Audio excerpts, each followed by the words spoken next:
আমার নিকট উমাইর ইবনে ওয়াহাব আমার কত সন্তানের চেয়ে অধিক প্রিয়। হযরত ওমর ইবনে খাত্তাব রাদিয়াল্লাহু আনহু এর মন্তব্য। আজকে আমরা জানব হযরত উমাইর ইবনে ওয়াহাব জুমাহি রাদিয়াল্লাহু আনহু এর জীবনের কিছু ঘটনা। বদরের রণক্ষেত্র থেকে উমাইর ইবনে ওয়াহাব প্রাণ নিয়ে ফিরে এলো, কিন্তু সে তার ছেলে ওয়াহাবকে মুসলমানদের হাতে বন্দি রেখেই চলে এলো।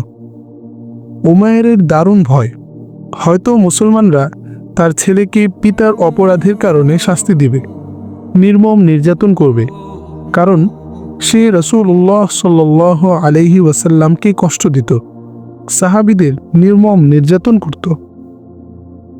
একদা সকালে উমাইর মসজিদে হারামে গেল, কাবার তাওয়াফ করবে এবং কাবার প্রতিমাগুলো থেকে সুবাসিস নেবে। মসজিদে এসে দেখল সফওয়ান ইবনে উমাইয়া কাবা চত্বরে কালো পাথরের অদূরে বসে আছে। উমাইর তার দিকে এগিয়ে গেল, বলল, সুপ্রভাত হে কুরাইশ সর্দার। সফওয়ান বলল, সুপ্রভাত হে আবু ওয়াহাব, বসো, কথা বলে কিছু সময় কাটাই। উমাইর সফওয়ান ইবনে উমাইয়ার সামনে গিয়ে বসল। তারা দুজন বদর যুদ্ধ ও তার চরম বিপর্যয়ের আলোচনা করতে লাগল এবং যারা মুহাম্মদ ও তার সঙ্গীদের হাতে বন্দী হয়েছে তাদের সংখ্যা গণনা করতে লাগল। তারা কুরাইশের ওইসব সর্দারদের হারিয়ে ব্যথিত, মুসলমানদের তরবারি যাদের হত্যা করেছে আর কালিব কূপ যাদেরকে তার গভীরে আচ্ছাদিত করে ফেলেছে। সফওয়ান ইবনে উমাইয়া এক দীর্ঘ নিঃশ্বাস ফেলে বলল, আহ, এসব নেতা আর সর্দারদের মৃত্যুর পর বেঁচে থাকার আর কোনো অর্থই হয় না। উমাইর বলল, আল্লাহর কসম, আপনি সত্য কথাই বললেন। তারপর কিছুক্ষণ নীরব থাকল এবং বলল, কাবার রবের কসম, যদি ঋণের বোঝা না থাকতো যা আমি পরিশোধ করতে পারছি না, আর যদি আমার অবর্তমানে পরিজন নিঃশেষ হওয়ার আশঙ্কা না থাকতো, তাহলে অবশ্যই আমি মুহাম্মাদের নিকট ছুটে যেতাম ও তাকে হত্যা করতাম, তার কর্মকাণ্ড তছনছ করে দিতাম, তার দৌরাত্ম্য স্তব্ধ করে দিতাম। তারপর ফিসফিস করে বলল, আমার ছেলে ওয়াহাব তাদের নিকট বন্দী, সুতরাং এখন আমি মদিনায় গেলে কেউ আমার ব্যাপারে কোনো সন্দেহ করবে না। সফওয়ান ইবনে উমাইয়া উমাইর ইবনে ওয়াহাবের কথাতেই লুফে নিল। এই সুযোগটি ছেড়ে দিতে ইচ্ছে করল না, তাই তার দিকে মিটিমিটি তাকিয়ে বলল, শোনো উমাইর, তোমার সমস্ত ঋণের বোঝা তা যতই হোক আমার জিম্মায়, আর তোমার পরিজনের ব্যাপারে কোনো চিন্তা করো না। আমি তাদেরকে আমার পরিজনের সাথে মিলিয়ে নেব। যতদিন পর্যন্ত আমি বেঁচে থাকব, নিষ্ঠার সাথে আমি তা পালন করব। আর তুমি তো জানোই আমার অঢেল সম্পদ রয়েছে, ফলে তারা স্বচ্ছন্দে সানন্দে জীবনযাপন করতে পারবে। তখন উমাইর বলল, আচ্ছা, তাহলে আমাদের এ কথা গোপন রাখবে, এ সম্পর্কে কাউকে কিছু বলবে না। সফওয়ান বলল, ঠিক আছে, আমি কাউকে বলবো না। উমাইর মসজিদে হারাম থেকে ফিরে এলো। মুহাম্মাদের প্রতি বিদ্বেষ আর হিংসার আগুন হৃদয়ে তার সারাক্ষণ দাউ দাউ করে জ্বলছে। সে তার মনের সংকল্প বাস্তবায়নের জন্য পাথেয় সংগ্রহ করতে লাগল। তার কোনো ভয় নেই, তার এ সফরের কারণে কেউ তাকে সন্দেহও করবে না, কারণ এখন কুরাইশের বন্দীদের পরিজনেরা বন্দীদের মুক্তির ব্যাপারে প্রায়ই মদিনায় আসা যাওয়া করছে। উমাইর ইবনে ওয়াহাব তার তরবারিকে শান দিয়ে তকতকে ঝকঝকে করল, তারপর তাতে মারাত্মক বিষ মেখে খাপে পুরে নিল। এরপর ঘোড়া প্রস্তুত করে তার পিঠে চড়ে বসল এবং মদিনার দিকে রওনা হয়ে গেল। তার হৃদয় তখন বিদ্বেষে ভরপুর, তার মাথায় তখন ষড়যন্ত্র আর অনিষ্টের চিন্তায় পরিপূর্ণ।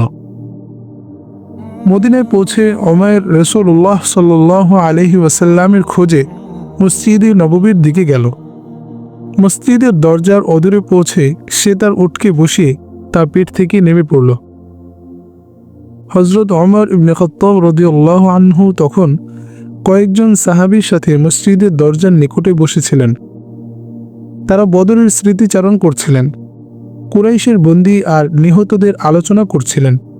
মুহাজির আর আনসার মুসলমানদের বীরত্বের কাহিনীগুলো বলছিলেন। তাদের প্রতি আল্লাহর অবিশ্বাস্য সাহায্য আর শত্রুদের পরাজয় আর লাঞ্ছনার বিষয়গুলোরও আলোচনা করছিলেন। হঠাৎ হযরত ওমর ইবনে খাত্তাব রাদিয়াল্লাহু আনহু এর দৃষ্টি উমাইর ইবনে ওয়াহাবের উপর নিপতিত হল। সেই ঘোড়া থেকে নামছে এবং তরবারি ঝুলিয়ে মসজিদের দিকে যাচ্ছে।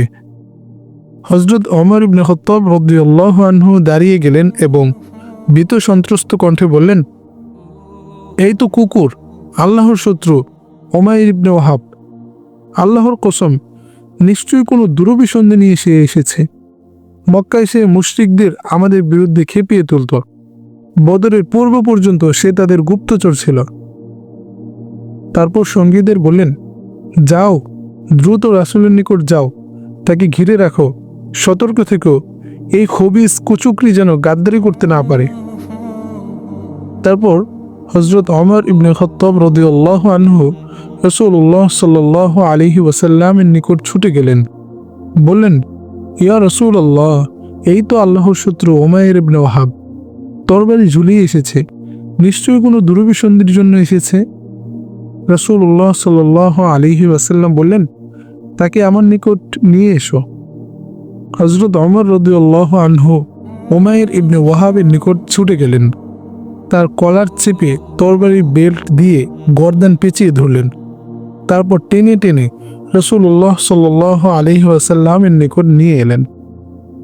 রাসূলুল্লাহ সাল্লাল্লাহু আলাইহি ওয়াসাল্লাম এই অবস্থা দেখে ওমর রাদিয়াল্লাহু আনহুকে বললেন, হে ওমর, তাকে ছেড়ে দাও।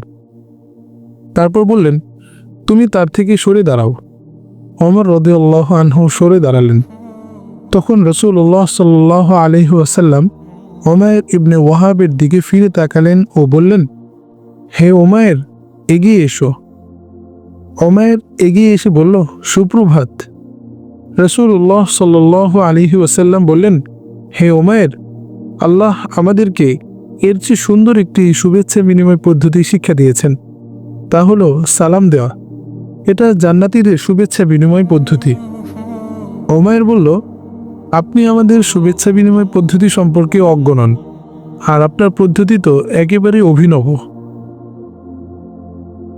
তারপর রাসূলুল্লাহ সাল্লাল্লাহু আলাইহি ওয়াসাল্লাম বললেন, হে উমাইর, তুমি কেন এলে? উমাইর বলল, আপনাদের হাতে বন্দী আমার ছেলের মুক্তির প্রত্যাশায় এসেছি, সুতরাং সে ব্যাপারে আমার সাথে সদাচরণ করুন। রাসূলুল্লাহ সাল্লাল্লাহু আলাইহি ওয়াসাল্লাম বললেন, তাহলে কাঁধে ঝুলানো তরবারিটির কি প্রয়োজন? উমাইর বলল, তরবারি ধ্বংস হোক, বদরের দিন কি তা আমাদের কোনো উপকার করতে পেরেছে? রাসূলুল্লাহ সাল্লাল্লাহু আলাইহি ওয়াসাল্লাম বললেন, হে উমাইর, সত্য বলো, কেন তুমি এসেছো? উমাইর বলল, শুধু এজন্য এসেছি। রাসূলুল্লাহ সাল্লাল্লাহু আলাইহি ওয়াসাল্লাম বললেন, বরং তুমি আর সফওয়ান ইবনে উমাইয়া কালো পাথরের অদূরে বসে কুরাইশের নিহত ব্যক্তিদের আলোচনায় লিপ্ত ছিলে।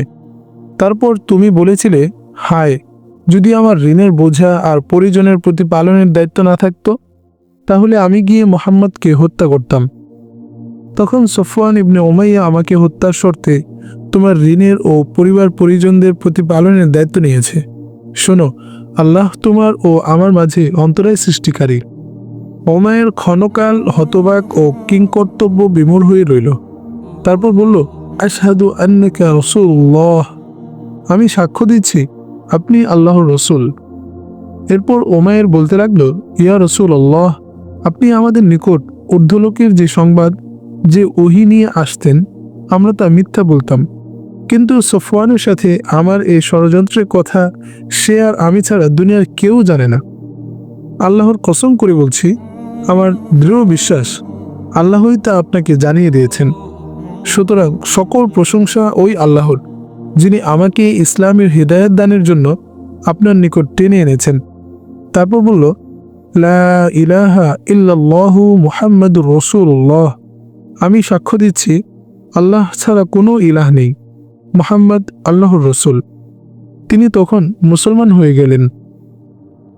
এরপর রাসূলুল্লাহ সাল্লাল্লাহু আলাইহি ওয়াসাল্লাম সাহাবীদের লক্ষ্য করে বললেন, তোমরা তোমাদের ভাইকে দ্বীনের জ্ঞান শিক্ষা দাও, তাকে কোরআন শিক্ষা দাও আর তার ছেলেকে মুক্ত করে দাও। উমাইর ইবনে ওয়াহাবের ইসলাম গ্রহণের কারণে মুসলমানরা অত্যন্ত আনন্দিত হলো।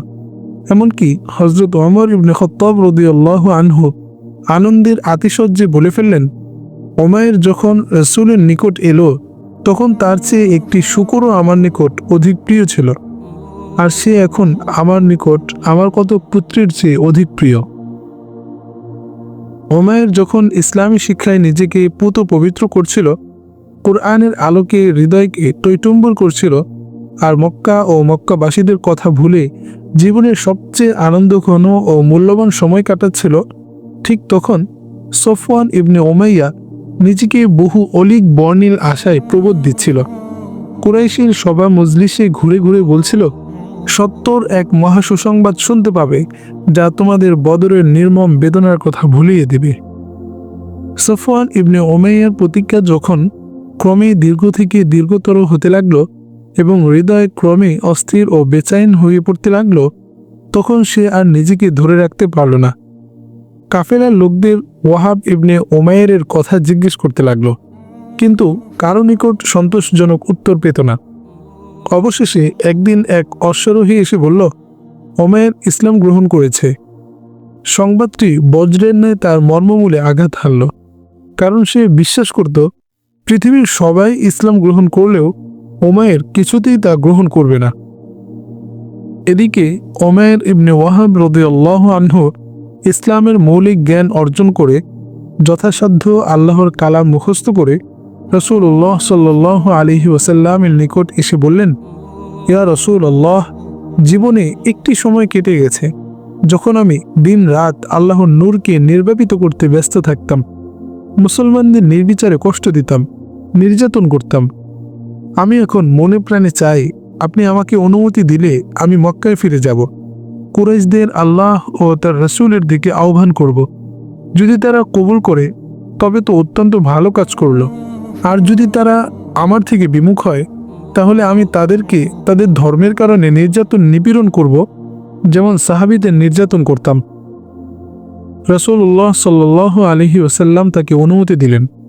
তিনি সোজা মক্কায় চলে এলেন এবং সফওয়ান ইবনে উমাইয়ার নিকট গিয়ে বললেন, হে সফওয়ান, তুমি মক্কার এক স্বনামধন্য সর্দার, কুরাইশের বুদ্ধিমানদের অন্যতম।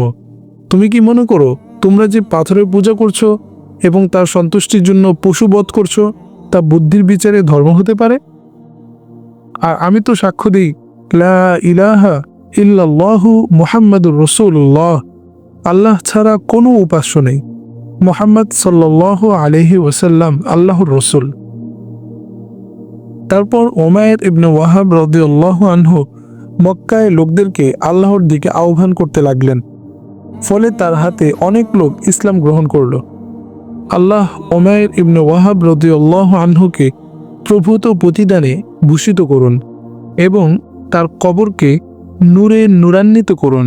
আমিন ইয়া রাব্বাল আলামিন।